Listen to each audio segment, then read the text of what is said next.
Lumipas ang 5 araw at patuloy pa rin sa paglalakbay si Kunon patungong Akademya ng Mahika. Tinanong siya ni Echo kung gaano pa katagal bago sila makarating. Sagot ni Kunon, matatagalan pa dahil nasa ibang kaharian ang paaralan at hindi pa sila nakalalampas sa hangganan ng Hulya. Sa takbo ng biyahe, aabutin sila ng halos 1 buwan. Sa mabuting balita, malapit na silang dumating sa mansyon ng kanyang lolo upang makapagpahinga.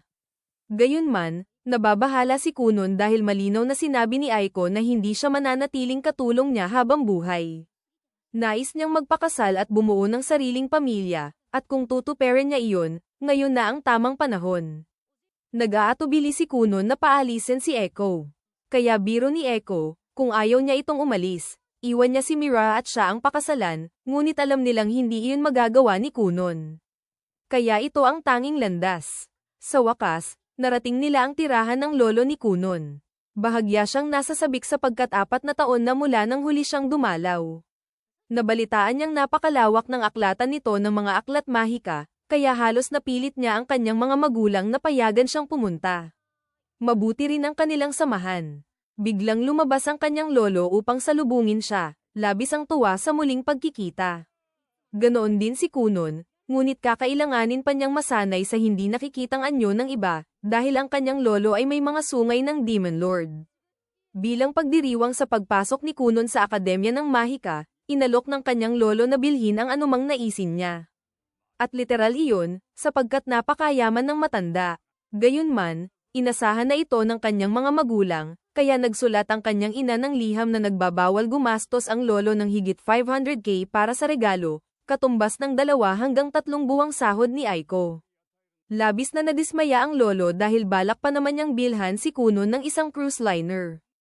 Ilang sandali pa, hiniling ni Kunon na ipatawag ang bago niyang katulong, sapagkat isa sa dahilan ng pagpunta niya roon ay upang palayain si Echo sa tungkulin. Maya-maya, ipinakilala sa kanya si Ringo, nakababatang kapatid ni Echo at halos kamukha nito ang ugali. Ngunit di tulad ni Echo, may kasintahan na si Ringo, bagay na ikinakaalat ni Echo. Gayunpaman, maayos ang kanilang samahan. Noong unay nag-alinlangan si Ringo nang irekomenda siya ni Echo bilang katulong ng anak ng isang marquis na may hero's scar. Ngunit nang makilala niya si Kunon, napagtanto niyang mahinahon at magaan itong pakisamahan. Ipinaalala ni Aiko kay Ringo na madalas makalimot kumain si Kunon kapag abala sa pag-aaral ng mahika, kaya kailangan niya itong dalhan ng sandwich paminsan-minsan upang hindi magutom. Tiwala siyang magkakasundo sila. Subalit matapos ang maraming taong pag-aalaga kay Kunon, hindi may kakaila ni Aiko na mamimiss niya ito ng labis. Binalaan niya si Ringo na huwag magtanim ng malisyosong ideya sa isipan ni Kunon, sapagkat hindi niya maatim na maging babaero ito. Hindi naman balak ni Ringo na gawin kung ano si Kunon, ngunit nangako siyang magiging maingat sa mga bagay na ihaharap niya rito. Gayunman, wala siyang magagawa kung may mga babaeng lalapit, sapagkat mabait, mahusay, at gwapo si Kunon. Sa oras na tumuntong siya sa Akademya ng Mahika, tiyak na hahangaan siya ng marami. Posibleng kusa pa siyang maging babaero. Mariing tumutol si Aiko at sinigawan si Ringo na huwag magsalita ng ganoon tungkol kay Kunon, dahil hindi niya iyon gagawin. Nagtagal ang kanilang pagtatalo hanggang maalala nilang gumagawa sila ng sandwich para kay Kunon. Tinapos nila iyon at inihain, habang si Kunon ay walang kamalay-malay sa usapan. Kinabukasan, oras na ng pag-alis. Kumatok si Aiko sa kanyang pinto upang tawagin siya. Hindi na siya sasama sa nalalabing paglalakbay, kaya maaaring matagal bago sila muling magkita. Sinabi ni Kunon na mamimiss niya si Echo, lalo't patungo siya sa di pamilyar na lugar, ngunit kakayanin niya mag-isa. Nagyakapan sila bilang pamamaalam. Makalipas ang ilang minuto, umalis sina Kunon at Ringo patungong Akademya ng Mahika. Nagpasalamat si Kunon kay Ringo sa pagtanggap bilang kanyang katulong, ngunit nag-alinlangan siya kung ayos lang ba ang ganitong ayos, sapagkat sasama ito sa kanya at malalayo sa kasintahan ng 6 o 7 taon. Tiniyak ni Ringo na ayos lang iyon, sapagkat napag-usapan na nila ng kanyang kasintahan.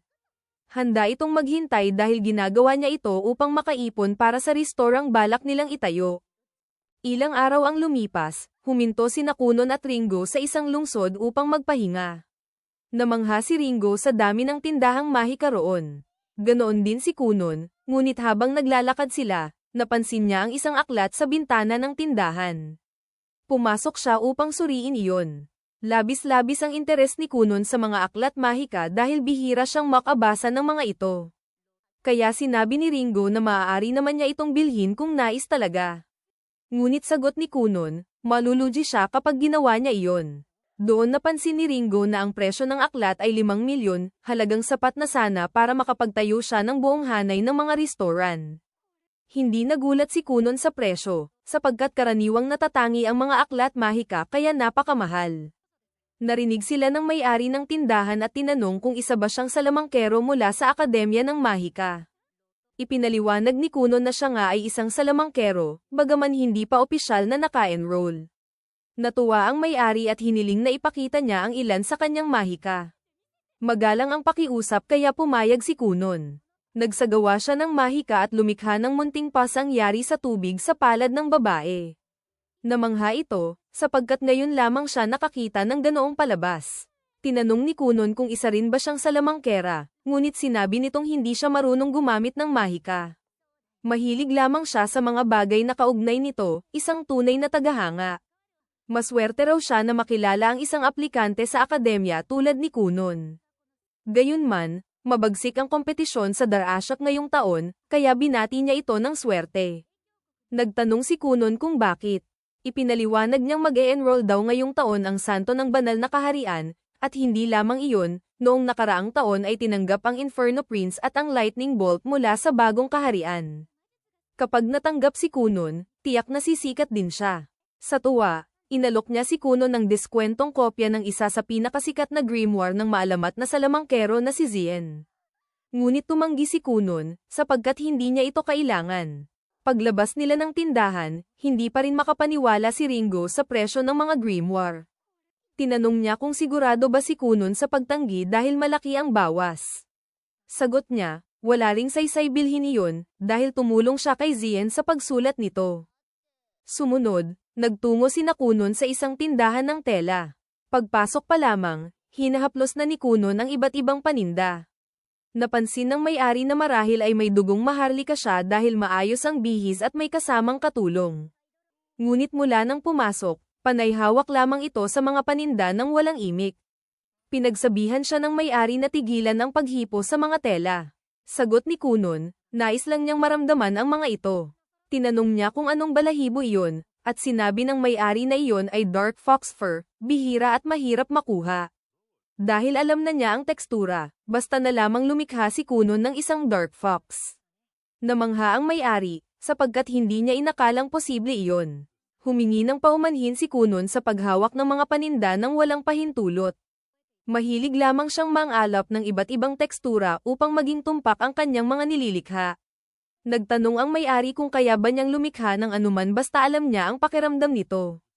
Nang kumpirmahin ni Kunon, nanaig ang kuryosidad ng lalaki at tinanong kung kaya niyang gayahin ang pakiramdam ng makakapal na hita.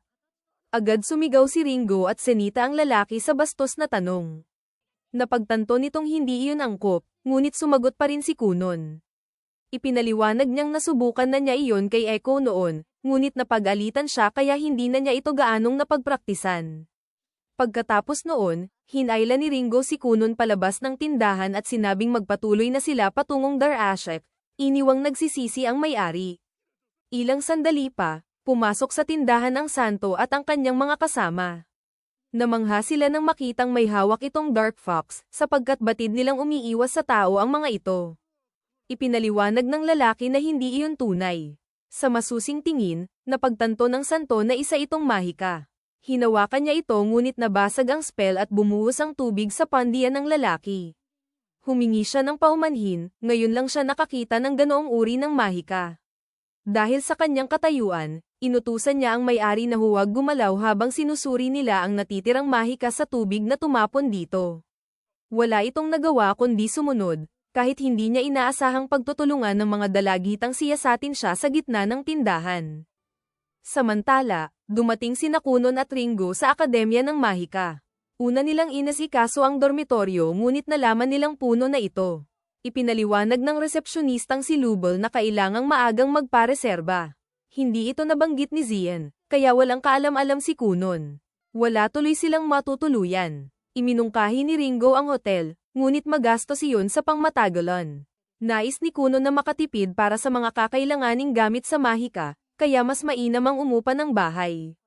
Sa kabutihang palad, may talaan si Kunon ng mga paupahang bahay para sa mga estudyanteng hindi nakakuha ng dorm.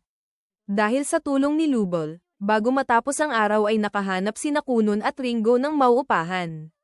Samantala, sa loob ng akademya, iniharap ng mga kawani ang listahan ng mga aplikante ngayong taon sa isang taong nasa madilim na silid. Kapansin-pansin ang interes nila kay Kunon. Kinabukasan, oras na ng entrance exam. Ipinaalam kay Ringo na mga aplikante lamang ang maaaring pumasok, kaya kailangan niyang maghintay sa labas.